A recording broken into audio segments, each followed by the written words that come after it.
Used handguns and hunting guns. Renegade River, your hunting, camping, and survival store. Stop in and check out their new and used firearms, sporting goods, Army and Navy supplies, and survival gear. Downtown Spring Lake, next to the police station. News Talk 1090 is the talk of Muskegon. Welcome to the Mike Hewitt Show. My name is Mike Hewitt, and in the studio today with me is Jim Riley. Good afternoon. Hey, Jim, this is the second anniversary show. You know, against all odds, you have triumphed. Listen, that is tremendous. I don't know about triumph or not, but it's funny that you say it that way, because when I first started this, they said, that kind of show won't make it on a Sunday. And you know what? In 2 years, it's grown significantly. Well, people are interested in what your show has to talk about and does present, but really, there isn't a lot of competition with all the newspapers have kind of downsized. Some have totally disappeared, and it's nice to get conversations about politics that really affect us here in Michigan. I think that was kind of not a compliment. It was like a backhanded, you're only winning because there's nobody else. Can you believe no, 2 you're years? the last guy standing. You're the tall man, baby. 2 years of no donuts today. What's up with that? Oh, there's no donuts this morning. That's but critical. Riley's doing lunch, so I'm on board. Listen, everybody, this being the second anniversary and all, we've got a special guest starting the show. With us on the line is Michigan Secretary of State Ruth Johnson. Secretary, welcome to the Mike Hewitt Show again. Well, thank you, Mike. It's good to be back. I got to tell you, we talked a little bit off air, but one of the things I took a special delight in, you were online with us exactly 1 year ago on our Sunday show for our first anniversary. So I want to personally thank you very much. And I know you're busy with the campaign. It's Sunday. You must be taking a breather, and here I've got you stuck back on a microphone again. But I'm happy to be here, and especially now it's a tradition. We've done it 2 years in a row. Oh, right? I was going to say, on Monday I'm calling your office to schedule next year's. So, listen, all jokes aside, thank you very much for taking time with us today. Oh, you're welcome. I'm glad to be on, especially before the election, to encourage people to have their voice heard. They need to take the time to look up everything. It's so much easier these days with Internet service, and if you don't have Internet, you can always go to your local library. But it's so important. So many people have given up the ultimate sacrifice, and I was over in the in Bahrain and Kuwait and Qatar a couple of years ago, meeting with our men and women that are serving in the Middle East, and it's really rough conditions over there, and they're over there to make sure that they protect our ability to vote as well as our liberties and our Constitution and our way of life. And it's not a lot to ask to brush up on what we're voting on and go to the polls on Tuesday. Or a lot of people can vote no reason absentee if you're 60 and over, if you expect to be out of town, if you're working the polls, if you're disabled. There's many different reasons why you can also vote absentee. So I encourage people to really take time and make sure they have their voice heard. Listen, Jim and I'll speak for him for a second. Both of us agree with you. To me, at least, voting is a civic duty, not something that you do once in a while.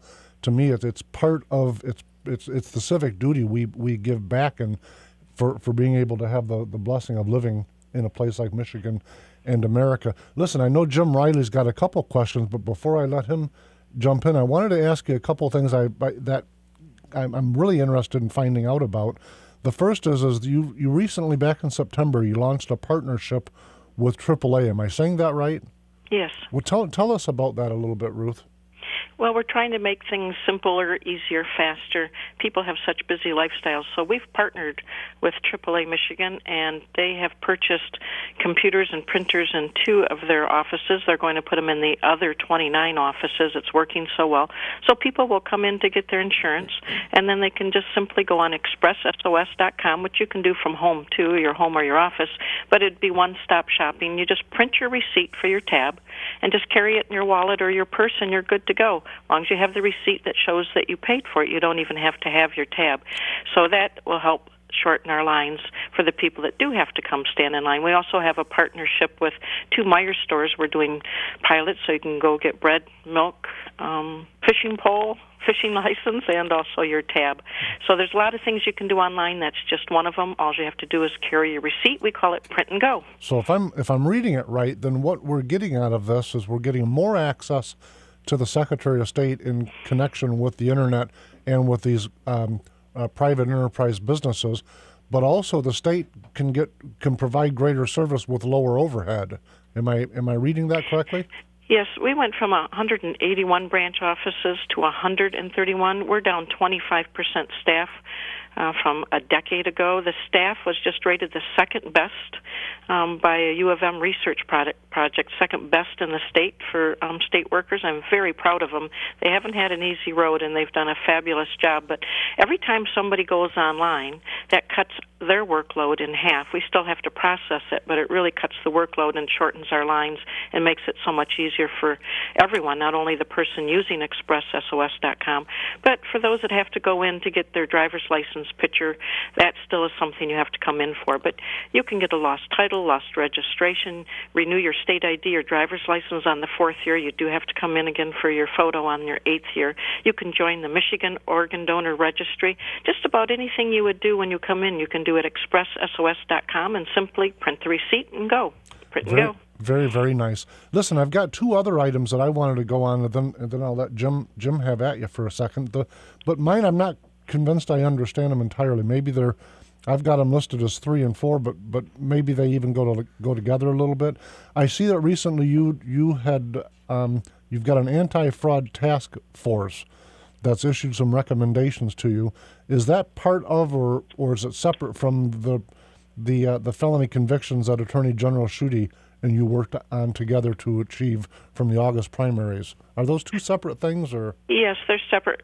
Customer service, consumer protection, which is going after bogus insurance. People are being sold insurances that are not valid.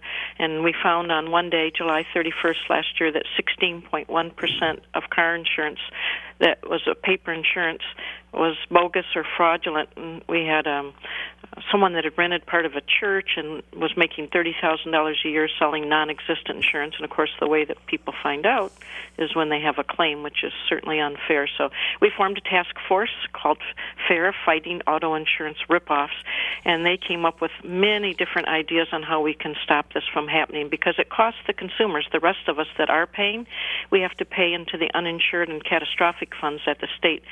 $220 million a year is what it costs the honest people that are getting good insurance, that are doing the right thing. So we have to stop that kind of fraud. People are being taken advantage of, and some people are, using a little whiteout and changing the dates. But we have found organized crime involved to the point where they have fake help desks, fake QR codes, and the people are getting the short end of the stick. So that's separate, and that's one of them had a QR code that you push it on your smartphone and something comes up that says llamas are so cool.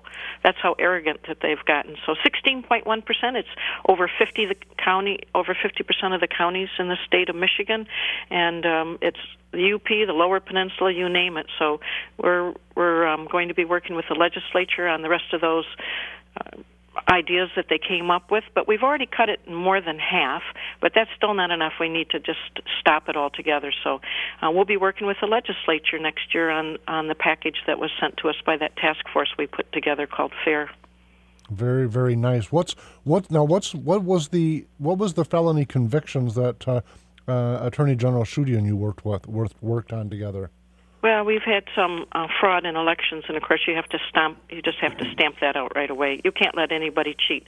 Very few people would cheat, but there's always a couple people that will, and if they do, then you really lose your whole system. So we had some people that had mishandled absentee ballots, and they were found guilty of fraud, and a number of people were found guilty of fraud. We've had people in Bloomfield, and Jim knows where that's at.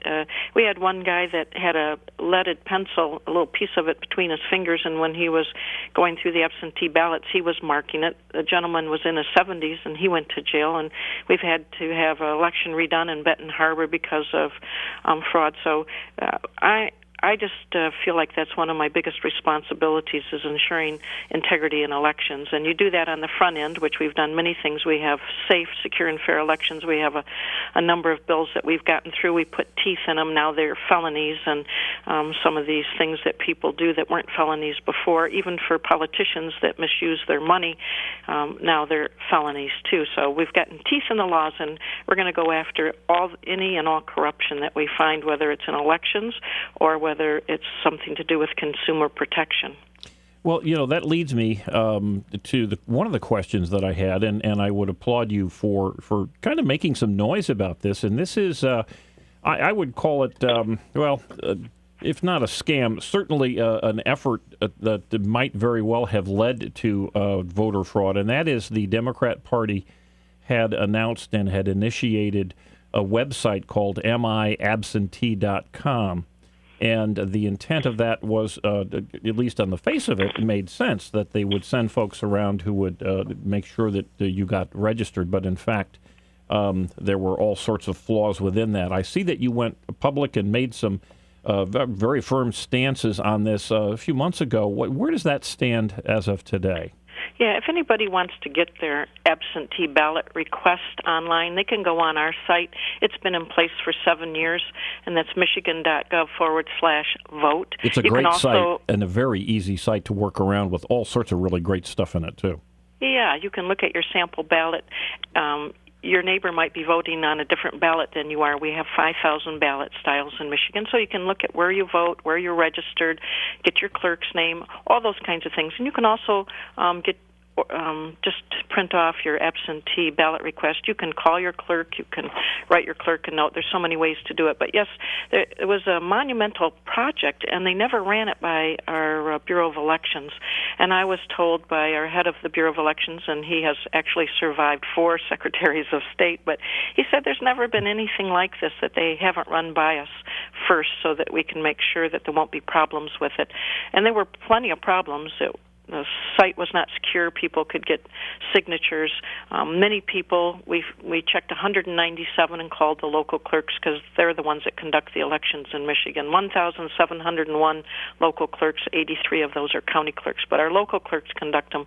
And they simply hadn't gotten their ballot request to the clerks, even though they had used this site.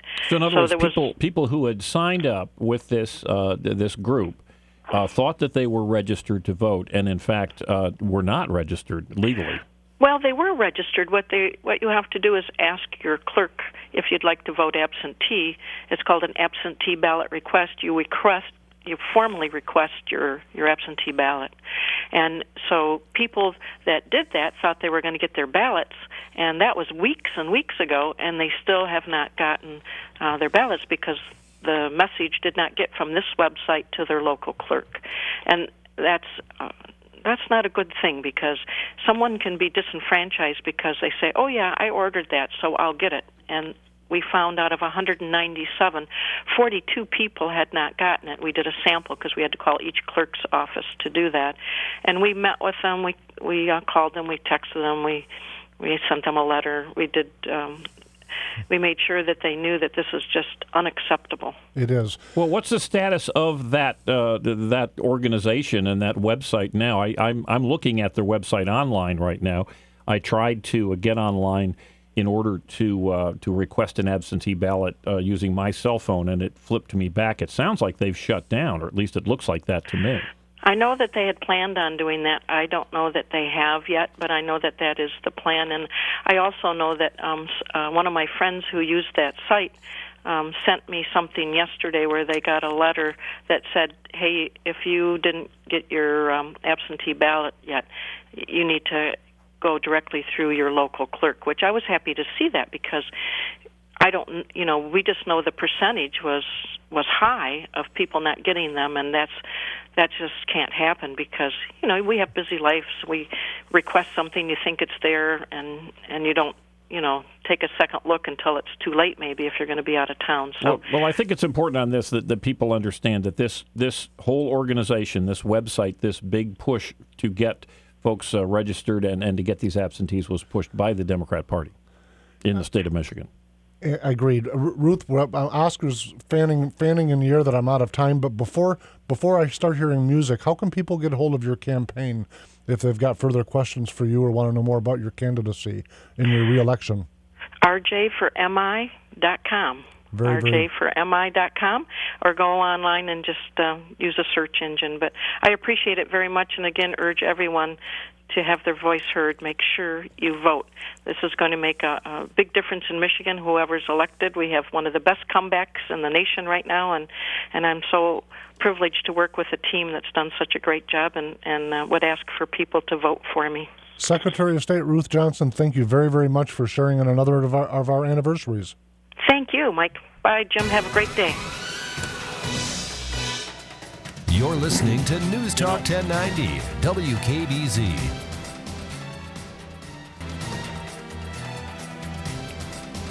Welcome back to the Mike Hewitt Show. I'm in with Jim Riley, and we're celebrating our second anniversary. We've got a couple calls lit up, but Oscar, if you would let me... Yeah, line one, Oscar.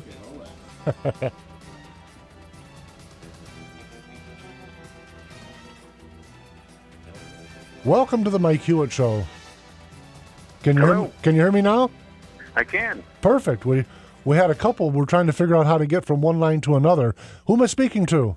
This is Senator Jeff Hansen. Hey, Senator Hansen. Thanks very much for calling in. Good afternoon, Jeff.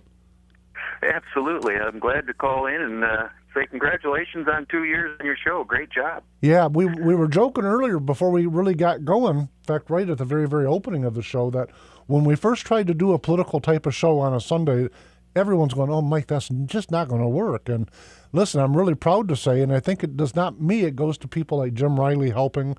Oscar, you've met Oscar a couple times, I believe.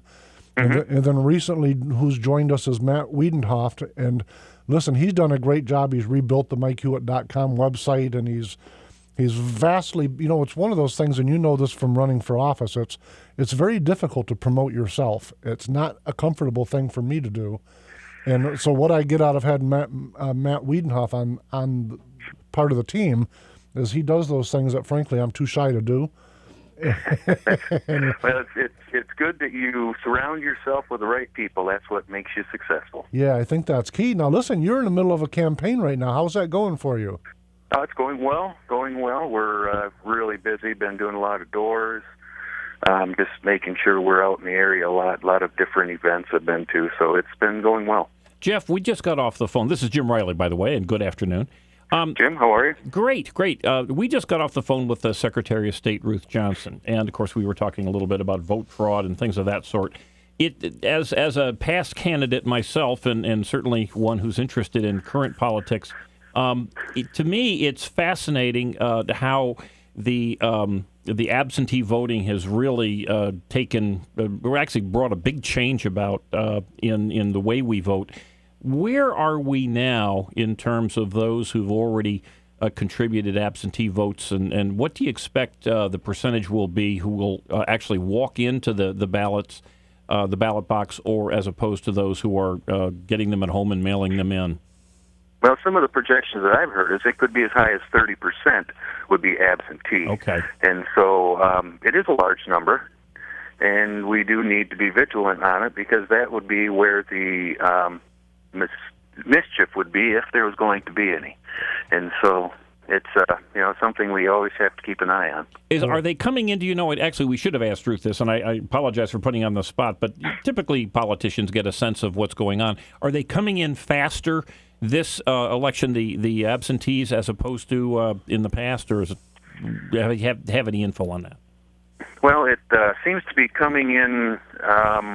There's been a big group of them just lately here. In the beginning, of course, you have the permanent AVs that people are able to vote with because they're on the list of being seniors, and they get an absentee ballot each time. And then you have the other ones that people have requested for being gone or some reason, and those are coming in pretty fast and furious too.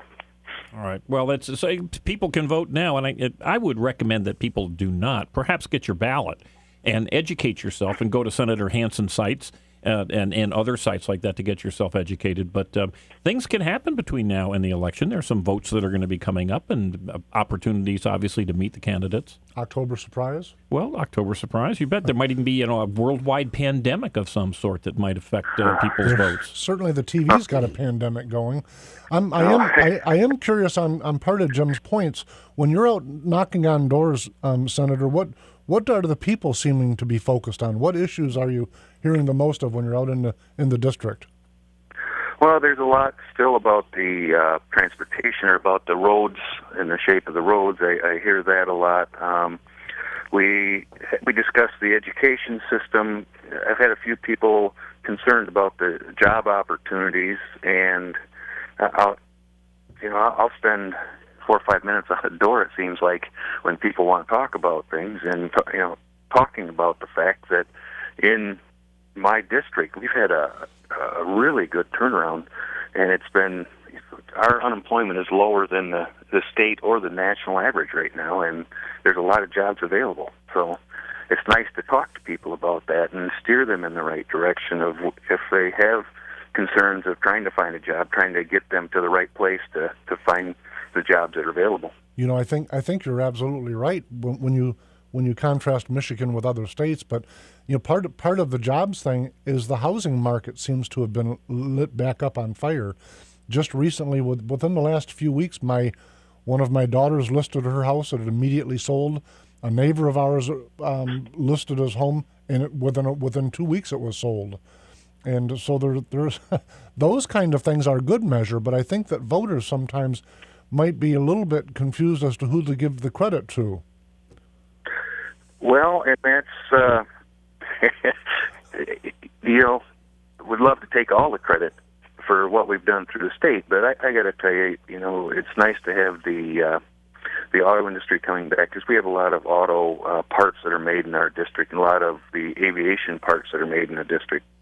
So it's a combination of a lot of things, and I think that a lot of the I think some of the legislation that we've done is helped also, because it has companies looking at Michigan differently now about wanting to come here instead of shunning us. Right. Now, your district has got some city and some rural farming both, correct? Oh, yeah. We've got both ends of the spectrum. Yeah, I thought so, and including some very, very blue and some very, very red areas. But the reason I'm bringing that up is just to contrast for a minute. The concerns are probably different. How's the agri industry in your district? How are they shaping up? Are they doing well? Are they just treading water? Where are they at right now? No, agriculture's actually been doing pretty well, and I like to look at the fact that through the dark years, the years when things were going not so well back in 7, 8, 9, agriculture brought Michigan through it, because there was they're changing. They're getting more fresh market. They're selling more things. They're having more commodities that they're growing. It's an amazing thing, and they're doing pretty well right now. The apple crop is the last thing coming off right now, and everybody says it looks pretty good. So, 2 years ago they had a devastating crop for apples and for cherries up here, and it was a problem. Now, last year there was a good abundance, and this year there's a good abundance, but the problem being is the year that they didn't have any, they lost some of their markets that they had to get back. So it was a challenge there, and it's coming back very well. Now, I don't know that this is an issue in your district, but I know nationally there seems to be a rub between the small private farmer versus the corporate farmer. Is that a factor at all in your district, Senator? Not really, because I'd say 95 or plus the farms here are the family farms. They're not corporately owned. They may be corporations, but they're family corporations, and so there really isn't a rub there, because they're all working together, because they're growing the same types of crops, and they work together to make sure that everybody's successful. Okay, very, very nice. Any legislative updates that you can tell us while we've got you on the air? Well, right now we're kind of we go back in Wednesday of this week. We're going to have some votes on that. I haven't seen the schedule of what we're going to be voting on then, but there hasn't been a lot of activity. We did get the human trafficking bills done the last day we were in, which was very important. The governor just signed those. And there's been a few others that he signed into law in the last few weeks, I know. And so it's been not as active in the last month or so. Okay. Well, you've got other things going on right now. There is an election. I think we can understand that. He's got his hands full. Yeah, that makes sense. Well, it is nice. It's nice to see our elected representatives in the districts and knocking on doors. And I especially like the fact that that you're asking and you're getting responses from the citizens as to what's important to them, because frankly, that's what it is all about. You are a representative, and we are the folks out here who have to live under the laws that our government passes. So good for you, and keep knocking. Oh yeah, I've got plans to knock right through the election day, and I think I'm scheduled almost every day to do that, other than of course this Wednesday. I got to tell you, some of the folks that I know, obviously Senator Arlen Meekhoff, and when I was a candidate, knocking on doors was a real challenge for me. I never was good at doing the self-promotion. I mean, I mentioned it a couple times now, but it was truly a tough thing. But then you got a guy like Senator Arlen Meekhoff, who I know very well. In fact, he beat me in a primary that I refer back to, and he earned it. He worked it. I mean, he worked extremely hard. But he genuinely liked knocking on doors and meeting with people, which I think is a real attribute. Is that kind of how you see it? Well, I think it's really important. I do enjoy going out and talking to people. The more you do it, the more you enjoy it, the more you look forward to it, because talking to people is what this job is all about, and getting information, trying to make sure that you understand what's going on in the district.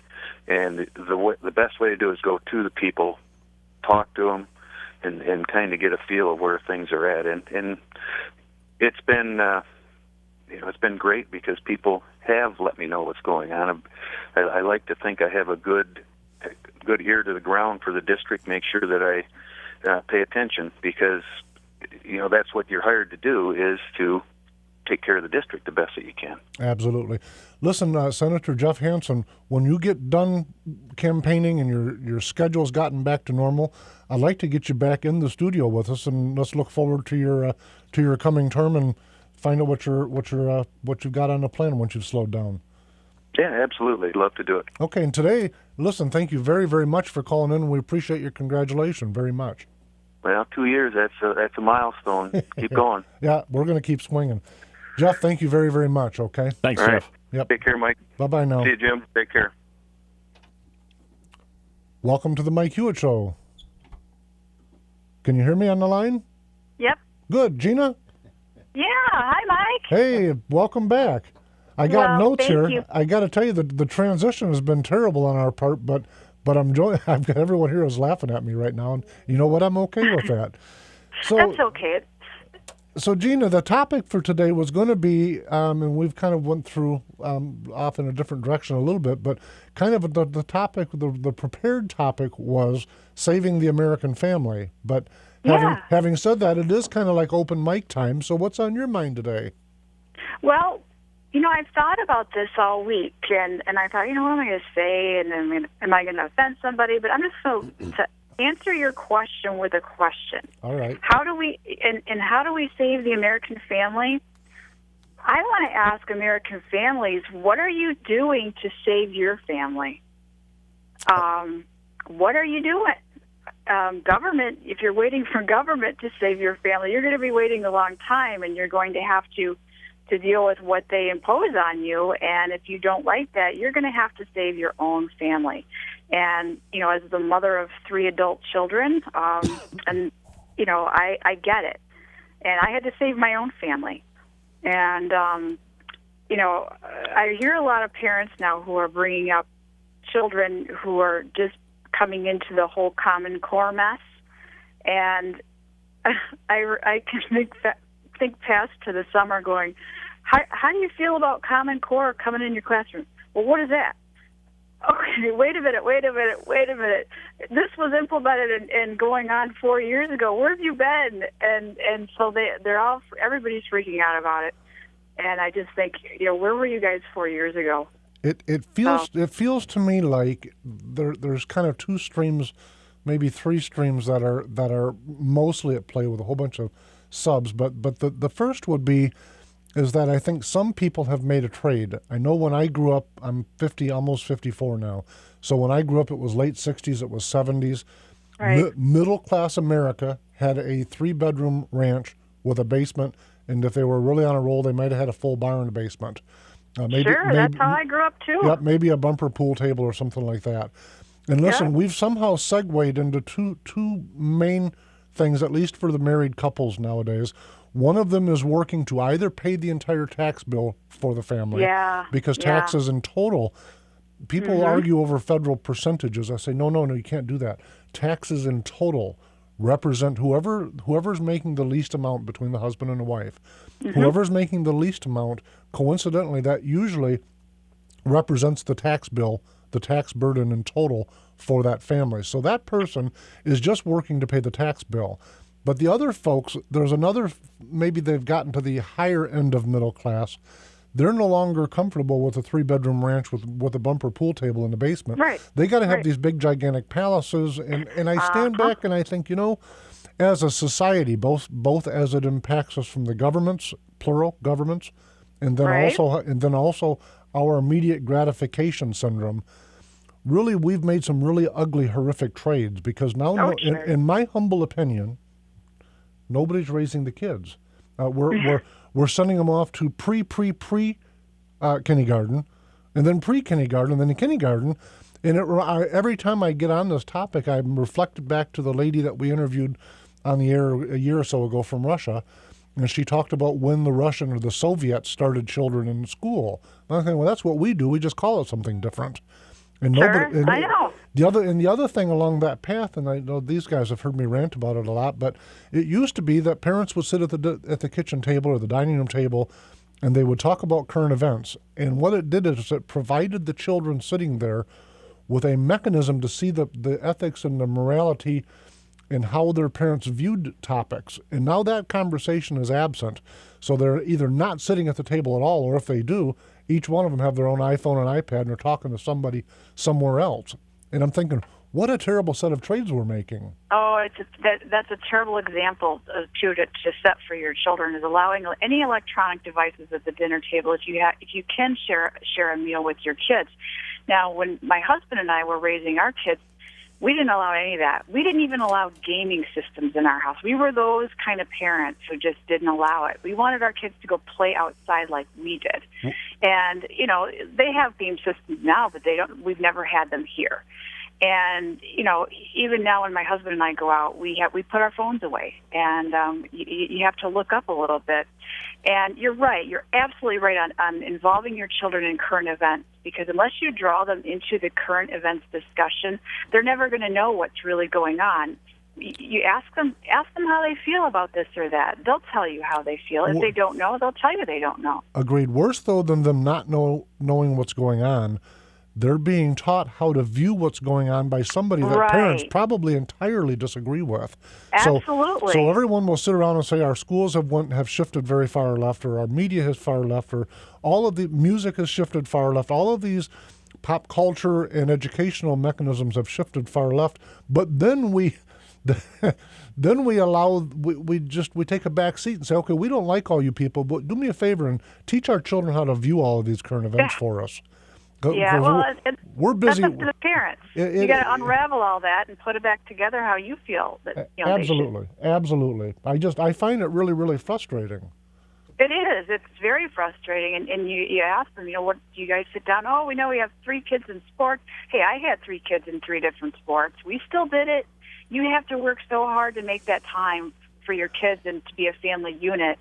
And if I can do it, anybody can do it, because I not only had a family of 3 kids, I had a blended family of 3 kids. Right. Now listen, I'm a proponent of extracurricular activities for young people. Don't misunderstand me.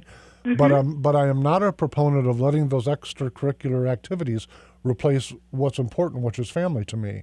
To me, that's when I look at all the statistics, and I've talked about this way too much, I'm sure, on the air, but all of the stats that talk about suicide, teen pregnancy, suicide, violent crimes, general incarcerations, drug use, they tend to all come from single-parent households. When I say all, 70 and 80%, depending on which item we're talking about.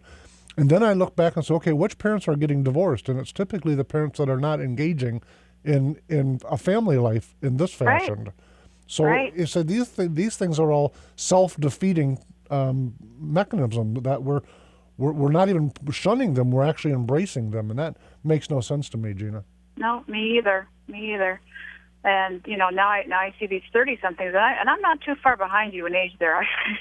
I'm not too far behind you, Mike. So I can see the difference too, and even from when we raised our kids to how parents are raising their younger children now, and I just shake my head. Right. I'm going, are you kidding me? And we had to limit extracurricular things too. Like, you can't do everything because you're going to run these kids ragged. They're going to be too tired. They're going to be too exhausted to do anything with you. It's the old adage, he who defends all defends nothing. Right, so exactly. So then you say, okay, if I can only defend a few things, where should I start? To me, you start with the family. Yes, Gina, absolutely. I'd like to just jump on this for one issue. You guys had sort of talked around the Common Core education issue, and I don't want to get into the pros or cons of that. But But I think Jim, one of the problems. Before I let you go on that, we're running into a hard break. Oh, okay. We'll take a break. Hold that thought, Gina. We'll be right back, folks. You betcha. We'll be right back. Okay. This is News Talk 1090. Welcome back to the Mike Hewitt Show. Sitting here with Jim Riley with Gina on the phone. Hey, folks, if you're trying to call in, phone number 855-357-1911. That's 855-357-1911. Listen, when we went to break, Jim, I kind of cut you off. If you would take off. If that's a kind of cut you off, holy garbanzo beans! What is a real cutoff? Hey, I don't want to. Gina, what she didn't see was Oscar was waving like a windmill. I thought he was going to take flight. Well, he had a machete, and so that got our attention. No, you guys want me to come into that studio? Oh, yes, yeah, we absolutely. do. Yes, we do. Wear a mask, though. Do wear a mask. But families, moms and dads, and in particular single parents have a problem with time. Generally speaking, those who are interested in becoming better parents and getting themselves knowledgeable. Let's take one example: Common Core, which is affecting children today, parents today, teachers today, certainly our entire society. If this Common Core experiment is as bad as we think it may be, where can people go to get a quick set of brains on what's going on with Common Core? And then, if you decide that you support it or you do not support it, what can you as a parent do? Oh, you're asking me? Yeah.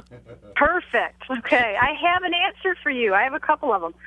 One, for Michigan, you can go to a Facebook group called Stop Common Core Michigan. If you just put that in your search string, that will bring you right to it, and you can like it, and you can get that set of brains very quickly. And the second one is I'm a really strong supporter of the Thomas More Law Center. And you can go find that at ThomasMore, ThomasMore.org. And the Thomas More Law Center actually wrote the opt-out form for Michigan so that parents can fill that out and send it into the schools saying that they don't want that their children's test scores to be data mined into the Common Core machine. After they've made up their mind whether they want want their children's test scores shared or not. And I'm a strong proponent of no, we're not going to share this, and we're not going to take your tests and all that. And then also, the third is a blog that I write for called WatchdogWire.com, Michigan, and you can type that in there. And that is a group of citizen journalists who have gotten together to tackle these sorts of issues. And Watchdog Wire is a project of the Franklin Center for Government and Public Integrity out of Washington, D.C., and has been in existence for about a year and a half now. And that's been one of the hot topics as of late is Common Core. It's a very hot topic. So there's three to get you going right there. That's perfect because it's an easy to work with number. But if you're a parent, you can look at those three sites. Could you just run them by one more time? Sure. First is the Facebook group Stop Common Core Michigan. And let me jump in here. Just put stop as you go into that little area where you search. Put in stop and then wait a moment, and it'll put up all the stop options, and then common and then core. And then you'll get a whole slew of them. There we There's go. A ton and of you'll them see out it. there. You'll see it. Good. All right. Number 2? Right. Number 2 is the Thomas More Law Center, and you can go online and type in Thomas More, and More is spelled MORE.org. And they're all over the map on this. It's great for Michigan. And the Thomas More Law Center has also submitted articles for watchdogwire.com/Michigan, which is the blog that I write for. So we've worked with them, and we're very proud to bring the issue and show it, as it pertains to Michigan, out to light. Perfect. I got to tell you, Gina, while we're on the topic of education, okay, we had hoped to have Dr. Robert Steele call in today, but he's literally working the floors of the hospital. Okay. So we knew that he may or may not be able to free up. If you're the doctor on the floor and something comes up, that's the end of your calls to a radio show. So I don't know if he'll make it before we run out of time. But one of the things that I was hoping, just for listeners, he's a candidate for U of M trustee. And when I'm out talking to people in the political arena, a lot of folks inside and outside of the echo chamber, as I call it, have no clue why citizens vote for trustees. And the reason I'm bringing it up right now is I want to make sure that folks that are listening understand the connection here. And that's that our Michigan Constitution, rather, that we've learned. In fact, Jeff Hansen is the first guy that had me on this path looking, was that the Michigan Constitution demands that state legislatures provide funding for our state-level universities. But that same Constitution does not provide for the legislature to take an impact or have an impact on what's being talked about, what the curriculum is, etc. Right. So it's like if your kid asks you for $100 and you have to give it to him, but you cannot ask what he needs it for. Now, that to me is about as foreign as you can get. Oh, sure. Except for the Constitution, immediately following shall provide funding. Then it also states that there are going to be trustee elections of the citizen electorate. And so we would vote for someone like Dr. Rob Steele or Democrat or whomever with the idea that that person is closest to our ideology and believes what will take place. The reason I'm bringing this up is, to me, the educational system from kindergarten all the way through the end is absolutely broken. Yeah, I agree. The state-level universities have enjoyed an 800% increase since 1980 in tuition. That to me is, the wages have doubled, by the way, everybody, and yet their tuition, like healthcare that are governed by government, have went up 800%. And you stand back and you go, who can possibly rationalize an 800% increase in that same period of time? And the answer is government and hard uber left people. And so, right, and I can help answer some of that on the U of M Board of Regents election. Please. Because I went to state convention in August, and I was a delegation whip for Dr. Rob Steele. And I adore him. I think he's fabulous for the job. I went as a voting delegate 2 years ago, and I voted for him when he didn't get in.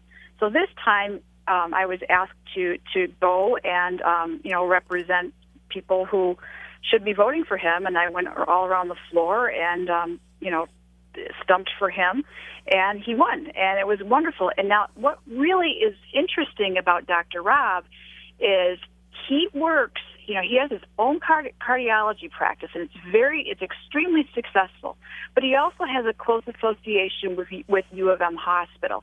That guy knows where to trim the budgets, where to cut the fat. He knows this because he works with this every single day. And that's what sold me on him. He's out in the trenches just like he is today. He is. He's out there doing his job. Yep, you're absolutely right. And but when I read articles like MLive had, where the top 16 administrators at U of M have a combined income of about $1 million apiece. Listen, I don't have a class envy problem, and if someone can generate huge amounts, God bless them. But when I sit and look at it, and they're actually functionally part-time people, and by my standards of what full-time is, making $1 million, I go, okay, but what are you actually doing to earn that? And listen, I was handed a note while you were talking to make sure because I went to a parochial school for a couple of years, Catholic school, when I was a young guy. And listen, I'm reading a note that says the Grand Rapids Diocese is pushing Common Core. St. Mary's, in fact, is using it. Now, I remember when I went to 6th grade, 5th and 6th grade was Our Lady of the Lakes down in Waterford, Michigan. Okay, yeah. And then when I went back to public schools, they were teaching in 10th grade what I had been learning in 6th grade. Yeah, Difference between public. Very common. The problem with it is that Common Core and the people that are advocating it are using funding to promote it. And so all of the places, not all, that's a wide brush, a number of the places that we could traditionally count on as harbors of better education are they're being swept into this what I hope will become the dust heap of our educational path. What do you think, Gina? Well, and traditionally it has been true that parochial schools have always done better on standardized tests.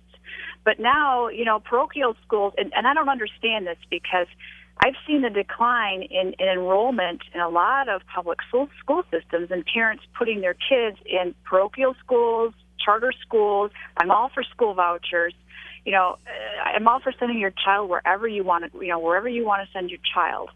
And, now if the diocese is taking that federal money, I mean, they're kind of like almost, I hate to say this about the church, but it's like they're almost dumbing down their own education because they've had brilliant education in Catholic schools. I think a lot of folks are buying into the standards statement, not realizing that with standards we get things like my brother-in-law, who was trying to be a lawyer and on his path to higher education to be a lawyer, took Introduction to China.